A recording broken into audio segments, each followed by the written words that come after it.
All right, here we are back again. Fingers crossed on the audio this time. Let me know if you can hear me. I can't hear me. So we're gonna see. I'm gonna see if we can get anybody over here. And then we're gonna look into it a little bit because some stuff is going weird. This will be one of those ones that we'll tune back into later. We'll look back on this day and laugh. We'll try to figure out what happened on another time. If you happen to find a way to hop in, I'm going to go mess with one more setting. Let me know. Otherwise, hop on in and we'll have a chat. We'll try and recoup the lost time. I'm going to talk extra fast here to answer the questions as they come in. What a strange thing, hey? I wonder if I can close that one out. All right, it works. I don't know what's happening. It's funny because here's the funny story. I'm actually streaming live through YouTube Studio for the sole purpose of not having technological issues. How's that for ironic? So I actually went directly through YouTube Live rather than running it through Ecamm Live and setting up the camera and setting up all the other stuff and like try to keep it as basic and simple as possible. And it kicked us right in the throat. So here we go. Now we're working old school iPod. So let's have a chat. We got 25 minutes. Let's answer some questions. Awesome. Thank you. Patrick, Eamon, Kibalesh, it works. That's an interesting name. Hey, Patrick, good to see you. All right, everyone. Well, thanks for making it over. Yeah, Kevin, glad. So fill me in there. Did like a new notification pop up, or were you able to like hop over? I don't know what happened, or like why it just set up the wrong thing. Like I've got this like fancy pants mic running through these like goofy. It's called a cloud lifter. It boosts everything through another USB interface. I don't know what's going on. Things got complicated, but new notification popped up. Okay, awesome, glorious. Well, with that said, I mean, this time is yours. So how can I serve you? How can I help you? What do you need to know? What can I answer? And I'm going to burn through these as quickly as we can to make sure you get everything you need with the time that we have left. So we've got Mukesh Warren. What do you think about Metaverse? And is there an entry-level jobs or anything like that? So it's funny when we talk about the metaverse, it's like essentially what we're doing is we're looking at this technology that's sort of here, but it's not been fully adopted. So my position from a business and marketing standpoint is that until it becomes, I don't want to say universally available, but like universally accepted, ubiquitous, when everybody's got it and is using it in their own homes and they're spending a lot of time on VR, that's when I'm going to look at it more seriously. Like right now, of course, I want to know about it. I want to know how it's going to factor in. Same with like Web 3.0 and this decentralized infrastructure of the internet and all of these cool things that I think we're heading, and we're starting to play around with it, but we're not there yet. So are there jobs? Yeah, completely. Are there opportunities? Totally. Am I investing in it or like putting dollars and energy behind it right now? Not yet. But that's because I've talked about this a number of times. I'm kind of a slow adopter when it comes to these things because I want them to prove themselves first. And once they've proven themselves, then I'll hop in and I'll do my best to dominate it. I find that, yes, there is first mover advantage to a lot of these platforms and that, but the first mover advantage isn't as good as it once was because quality is being rewarded more now than kind of all of those early things. So hopefully that answers that one. Patrick, starting in marketing, want to get into PPC, doing Google course at the moment, but what is the best, fastest way to enter the industry, i.e. copywriting? To be honest, I'd like to start working as soon as possible. Okay, awesome. So if you want to get into PPC, then here, I'm going to take my wallet out. I'm all ready to go on this hike, totally geared down. If you want to get into PPC, then study PPC, right? So you're doing the right things by taking the Google course. Copywriting is useful, but not in the sense that, like not as much when it comes to Google PPC. So it's like, yeah, you're going to need to know how to master your headlines and your hooks. So study those, but like you don't need to know how to write like a long form sales letter or a persuasive email or anything like that, unless you're going to start working on like the back end stuff of converting the leads that you generate. If it's all about kind of like top of funnel stuff, I don't know. I don't want to say it's easy, because it's definitely not easy, but it's totally doable. And you don't need to be a master in copywriting to get really good results from Google Ads. The key is really going to come down to like, what's the offer that you're making? How are your analytics and your tracking? Really 80-20ing your results. Make sure to read the book 80-20 Sales and Marketing by Perry Marshall. Fantastic book. That'll give you more stuff on that one. FKFJHV, can I ask you? Depends what you ask me. Can I answer? Is the better question. Lakshitha, hey Adam, how can we use Facebook events to reach more people rather than running direct ads? Yeah, so I don't know if I would use it to reach more people. Like typically an event or anything like that is better for building rapport and community and things like that, whether we're talking any kind of event, essentially.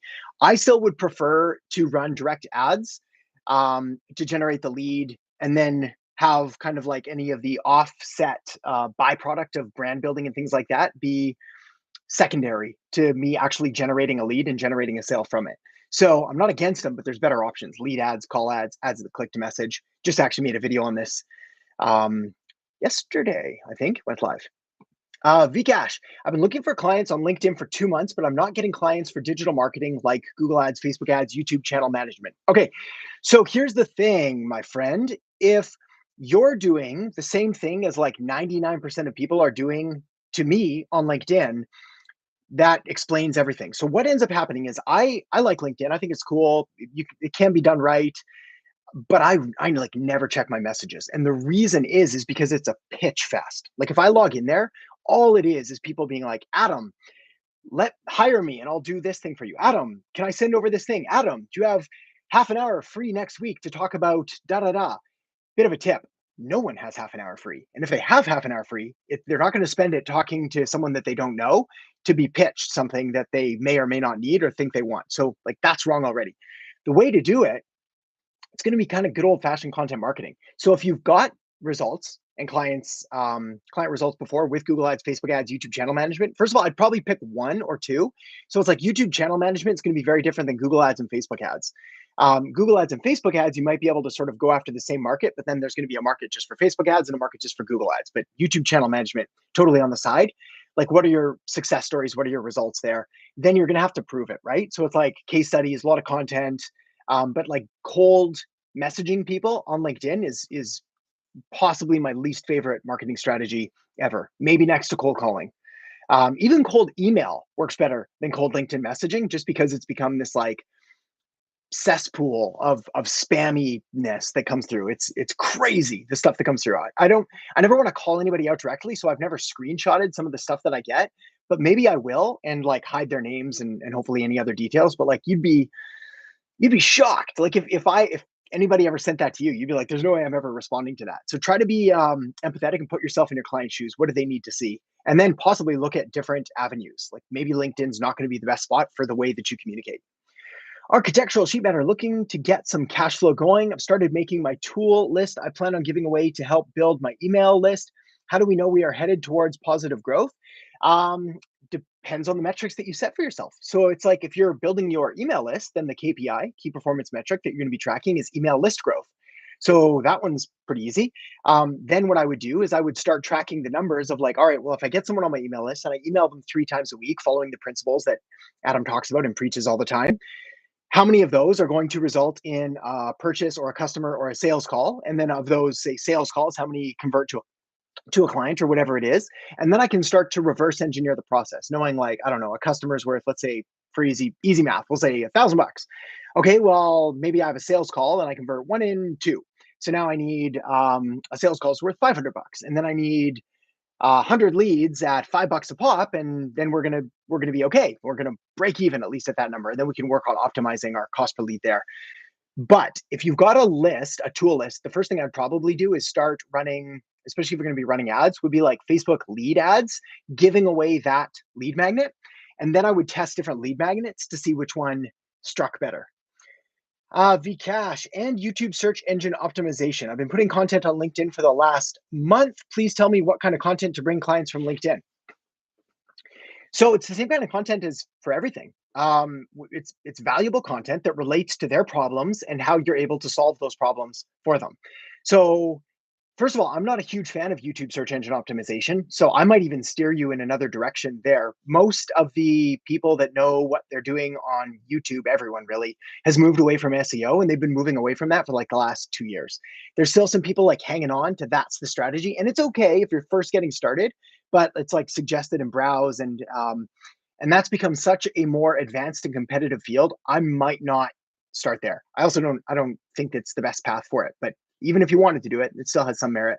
But you're going to have to show them why it's important. You're going to have to show them the results that you've gotten. You're going to have to show them why this is the best path and how it's going to solve their problems. That's the content. Ahmed, hi Adam. Can you give us an overview? What's the process when you first get a client for marketing agency, service ads, doing marketing plan, or market research? What is the steps? Okay, awesome. So the first steps when you onboard a new client really depends on the service that you're offering. But like always, it comes down to some level of research around their market, their industry, their offer, their ideal customer avatar, and the hooks and the messages and the content and the ads that you're going to create to help to sort of bridge the gap from where that customer is to where they are. So what I do, and I'm obsessive, but it's worked very well for me. What I do is if I'm working with a brand new client in a brand new industry that I've never worked with, any fictional industry, I'll go to Amazon and I'll buy like 5 to 10 to 20 books on their industry. And I'll read the table of contents, I'll read the first chapter, and then I'll scan through and I'll pick out the little nuggets that I need. And I'll try to learn everything I can about their industry and about who their customers are. Then I'm able to have a more educated conversation with the client about their industry and their market and what they're looking to do. And then we'll map out a strategy for them. So I'll figure out, again, I use the marketing master plan, which is the model market message media machine. You can download that for free, adamerhart.com/cheat sheet. And that'll walk you through. That is the system I use with every single client. Model. What's their offer? What's their core thing that has the highest margin that they want to sell the most of? Market. Who's their ideal customer avatar? Demographic, geographic, psychographic details. Message. What are their miracles and miseries? Their wants, dreams, desires, frustrations, pains, problems, etc. And then media. Where is their customer present and active online? And then machine being how am I going to engineer a marketing funnel or a customer journey to take them from having no idea who they are all the way through to becoming a lifelong loyal customer. I do that every time. Doesn't matter if it's a solo entrepreneur or a billion-dollar business. I go through that every single time. So use that one. I'm trying e-commerce to learn e-marketing. Good enough. Yeah, carry on. Carry on as is. E-com's interesting field. I like it. It's fascinating. A lot to learn. A lot of still a huge potential with where it's at. If you're going to do e-com marketing, here's a golden tip. Look into email marketing for e-com. Still like this massive sleeper opportunity that no one's really taking advantage of. I added a couple million to an e-com brand literally just by increasing and optimizing their email marketing. Okay, Patrick. Yeah, you're welcome. Thanks for your genuine answer. My pleasure. Alex, OMG. I'm not sure what happened, but I hope you're okay. Mukesh, what's your opinion about Apple ads? Are they trying to become monopoly eliminating competitors like Facebook ads? Because I've read news like Apple's going to give more ads in iOS 14.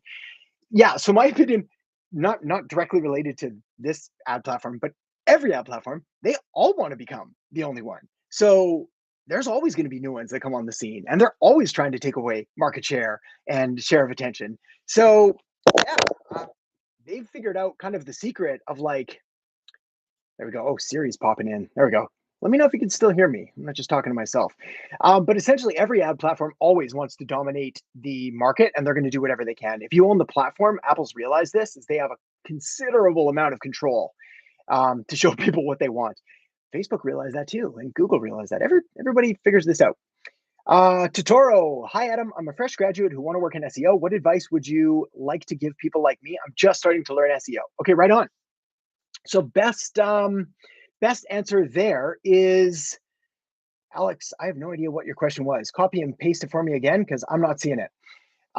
Best advice for someone looking to learn SEO is to try to learn everything you can. I would start with on-page optimization. So figure out the basics of structure, like headings, subheadings, body copy, URLs, interpage linking, content, possibly double down on some of the different softwares for it. So it's like I'd look into Ahrefs and SEMrush, SEMrush.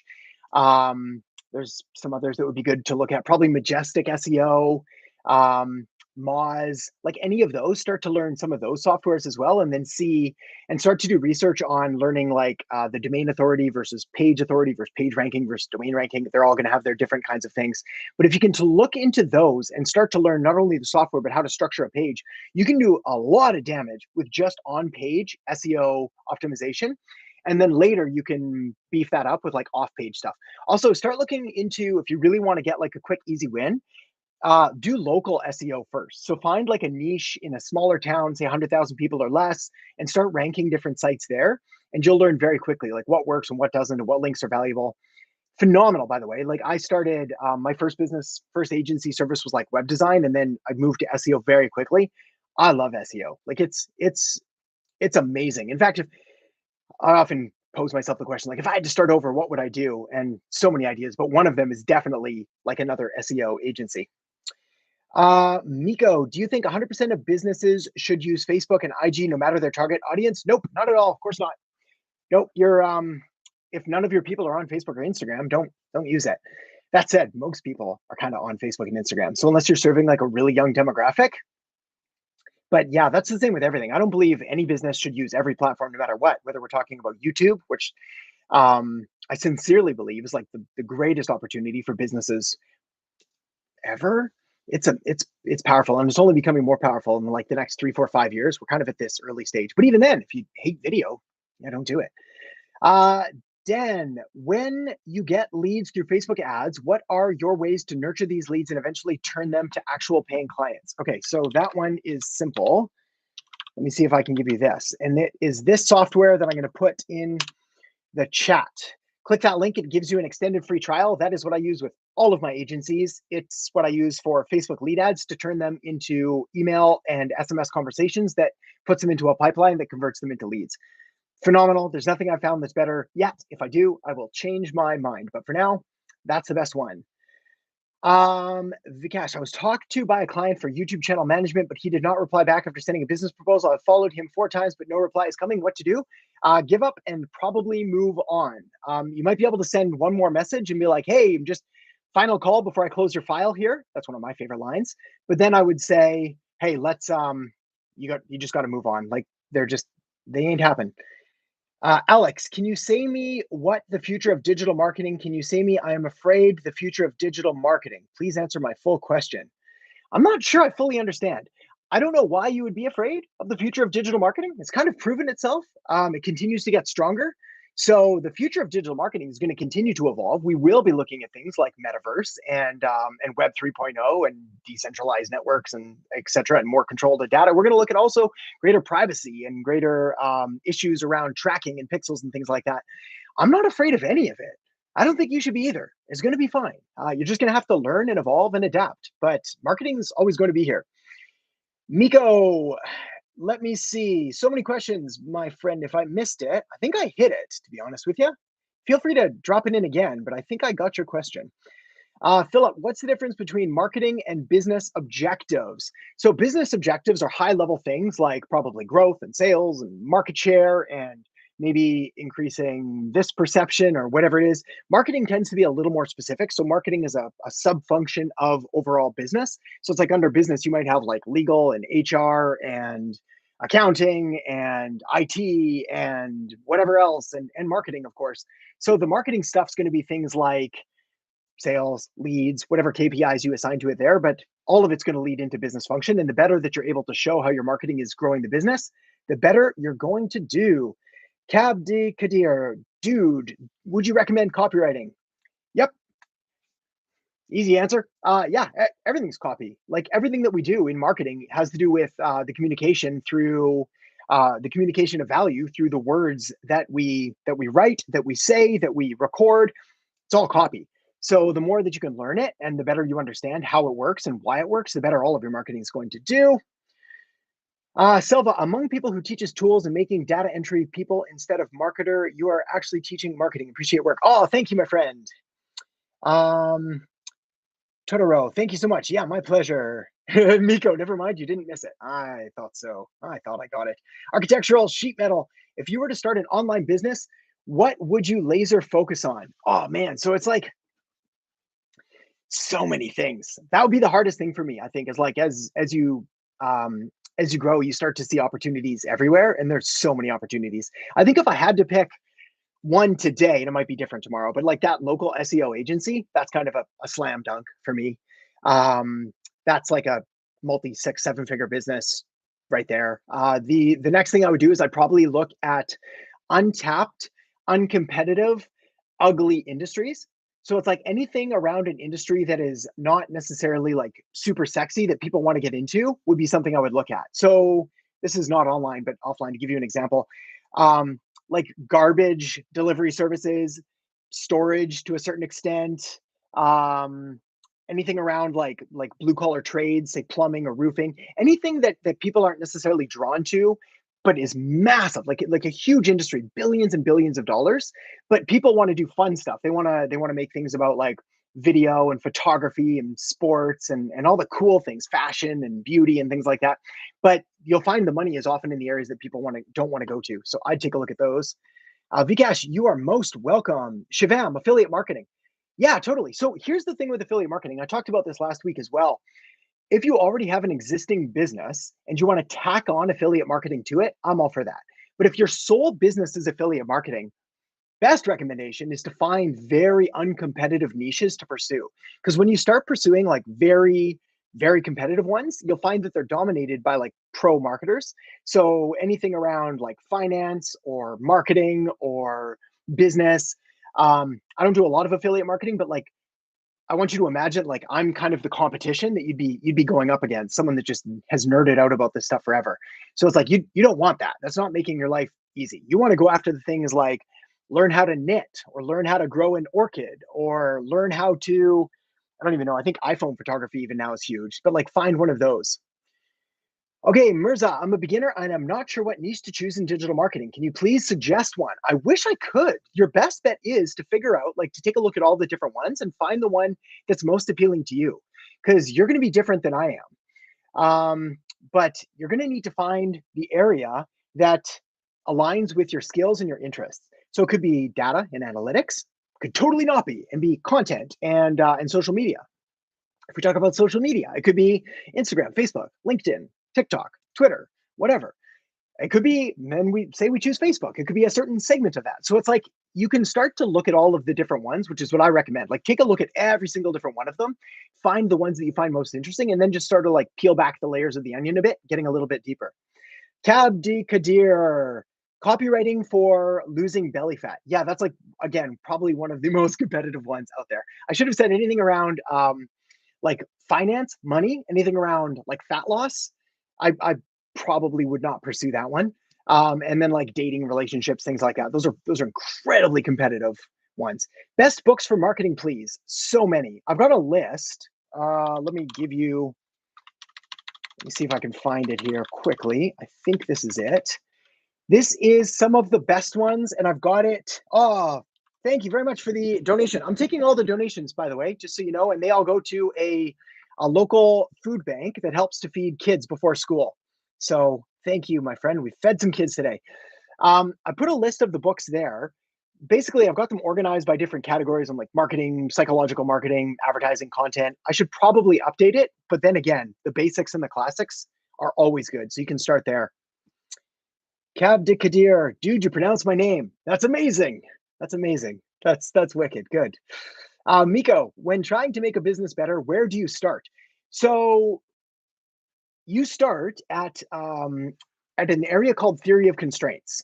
So essentially what you want to do is like, again, you can Google this after. I won't have time. We've got like 2 minutes and I got to run. But the theory of constraints is essentially mapping out all of the different areas of the business and finding the one that's causing the bottleneck and then fixing that first. So if you look at your entire business, where are the areas that you feel that you're lacking? Are you not generating a sufficient amount of leads? Are you not retaining the clients that you have? Is there competitors taking away market share? Do you have gaps in your advertising campaign? Do you not even have one? Do you not even need one? Like there's all of these things that you can lay out and find the one that's going to give the biggest impact. We call it tiny hinges that swing big doors. And you look there.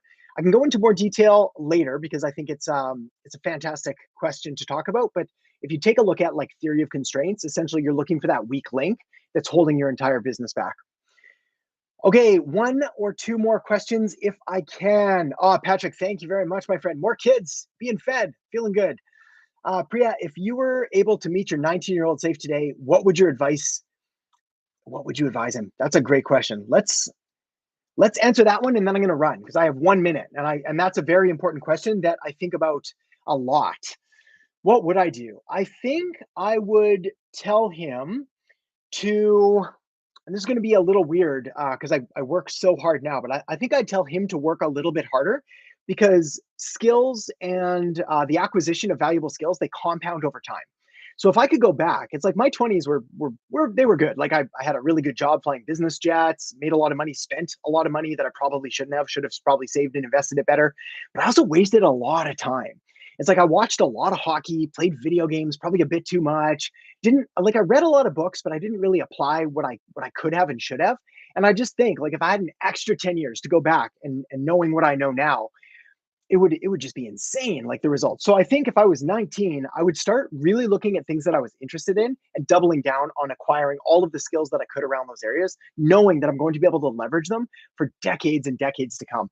And that's kind of the name of the game in business and in marketing. It's acquiring high value skills, skills that the market is willing to pay and reward you for, and then really mastering those ones as much as you can. Okay, Dan, oh, my pleasure. Thank you guys very much. My pleasure. Thank you for joining me here. And I got to bail, but we'll see if we do this again sometime. It was fun. And thanks for the patience and hopping onto this new live stream. I want to see if we can figure out this audio issue for next time and get it a little more clear. All right. Take care. Talk soon.